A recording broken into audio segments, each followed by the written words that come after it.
भगवान भी ना केबे केबे उदास हो जाती मत लगे हाँ आम तो मनीष तो ये जो जीरो वैकेंसी बर्तमान वैकेंसी नहीं आमर एसएसबी लेक्चर पोस्ट बाहर कौन संभावना किसी ना पुणी जोटा बाहरी थिला जो आम फॉर्म पकईलु तार केस भी सॉल्व होनी नुआ नोटिस आसब कि कौन किसी भी तार गोटे एटा गोटे अनिश्चित फ्यूचर भली लगुच कि गोटे प्रेडिक्शन किसी ना ए आ भितर रेगुलर पढ़ा सेटा वास्तव भाव में माने एते मोटिवेशन को डाउन करुच्ची मोटिवेशन पूरा माने जो बहुत जीरो हो जाऊँगी तो सेते बेले ता भितर पुणी एते सारा रेस्पॉन्सिबिलिटी जो रोचे ताको बैलेंस करके गोटे पॉजिटिव माइंड रे पढ़ा सतरे बेले बेले बहुत डिफिकल्ट होची किंतु जतरे मन पड़े ना आज 24 घंटा काली के फेरबनी आज 24 घंटा जदि मुझे किसी न करुच्ची ताहले काली ईश्वर को जिते भी गुहारी कले सेटा 24 घंटा 48 घंटा होजनी तेणुक जिते लगुच आज 24 घंटे जदि मुझे किसी भी मो निजर न करुच्ची ताहले एटा आउ मु फेरई पारिबिनी सेतेबेले पुणी मोटिवेशन लगे आ पुणी जो जो काम मोर शेड्यूल अनुसार थाए बिजनेस हो फैमिली हो निजपाई हो पढ़ापाई हो सबको पुणी थे उठिकी कष्ट हेले भी मत करिया पड़े। हेलो डियर मो स्मिता आपन को आ गोटे ब्लॉग को स्वागत। बहुत डिले हो जाउची ब्लॉग बनेबा आउ कहीं ना कौन आ कहबी आपण माने जानी चंती गोटे मनीष समस्ते कहते जदि समस्ते कहते नुह एटा भी गोटे लॉजिक जदि आपण जेकोसी काम करूचंती गोटे काम कले से गोटे सक्सेस पाइबा गोटे तार थाए सक्सेस पाइबार प्रोबेबिलिटी बहुत थाए किंतु मु गोटे लोक जितेबाला मल्टीपल काम करुच्ची ना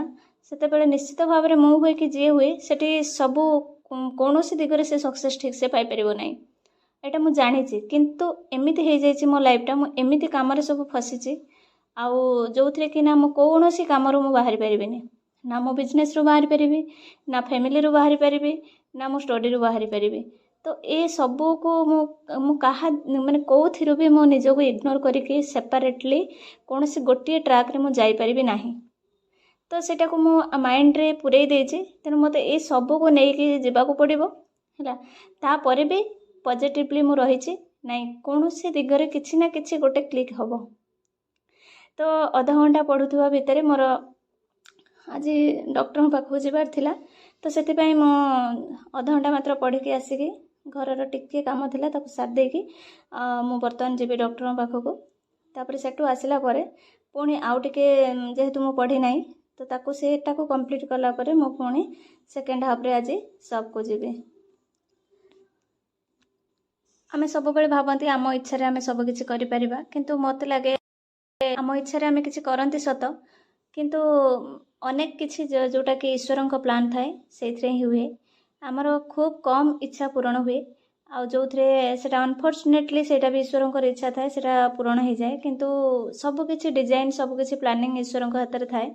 कहीं केबे केबे कौन हुए कि जोटा को आम इच्छा कर न था भी से आम लाइफ रे आड हो जाए मुझे मुझे भी स्वप्न रे भाभी नथिली मु केबे बिजनेस करी तो केमिति बिजनेस को आसिली कौटू से एनर्जी मो भितर आसिला कौटू से पोटेंशियल मो भितर आसिला एते भल बिजनेस करि परिबी बोली मु केबे निजे भी भाभी नथिली तो ये सब कौटू आसिला तेणुक ये जो गोटे ट्रैक को तो मु केबे भी स्वप्न रे भाभी नथिली तो ये ट्रैक को केमिति मु गली तेणुक मते लागे जे सब किछि तांको निर्देश रे होउची तो तेणुक जदि होउची जहाँ भी जेतिकी समय मिलूची बस ताकू आमको ठीक भाव में निजर जो एफर्ट जी रोचे जी एनर्जी रोचे आमको लाइफ रे मिलानी से मिलानी भली भाविकी जदि आम उदास रही बसीजा थकी पड़ा ताहले सेटा आहुरी आहुरी आहुरी जो कहते कलंकी लगिज आम स्वप्न रे कलंकी लगिज तेणुक जी आम जो मुहूर्त बुझीपार जो मुहूर्त सजग हो पार्टी बस से मुहूर्त उठिकी काम करवा मत ठीक लगे जे बसीजा अपेक्षा किसी काम करवा दरकार। वर्तमान आम पारिपार्श्विक परिस्थिति सिचुएशन आउ सरकार स्थिति एमती सोसाइटी स्थिति एमती सब हो जाइए जो थे कि आम दिगभ्रष्ट होगा यूथ माने दिगभ्रष्ट होगा से माने डिप्रेशन को जीवा अनएम्प्लॉयड ये सब गुड़ाक कौटि ना कौटि आमको दिगभ्रष्ट करने जमी समस्ते प्रेसराइज्ड किंतु ता भितर जदि आम निजको बालांस करिपरिबा आम निजको जदि रियलिटी को बुझी परिबा ता भितर जाइए आम भितर स्थिरता आसब आम निजर स्किल किसी भी गोटे को आपण वर्तमान सोशल मीडिया जुग आप देखिए जदि किसी भी गोटे निजर स्किल रोचे ना से से ही क्लिक करुच्ची आउ से स्किल को ही डेभलप करके से निजे किसी ना कि तेणु निजे रियलिटी की बुझा दरकार कौन ना कौन स्किल को गोटे जाबुड़ी धरिकी जब कम कर ये सब सिचुएशन को आम कंट्रोल कर आम जो पारिपार्श्विक परिस्थिति हो सोसाइटी हो अनएम्प्लॉयड हो ये समस्त मानसिक जंत्रणा मानसिक टेंशन भितर आम निजे एत पशिबा जे शेष में माने आम ही केवल निज समय को गड़े चलवा आम लाइफ रे किसी भी करें। बर्तमान सेकेंड हाफ मु आसी जाइए शॉप को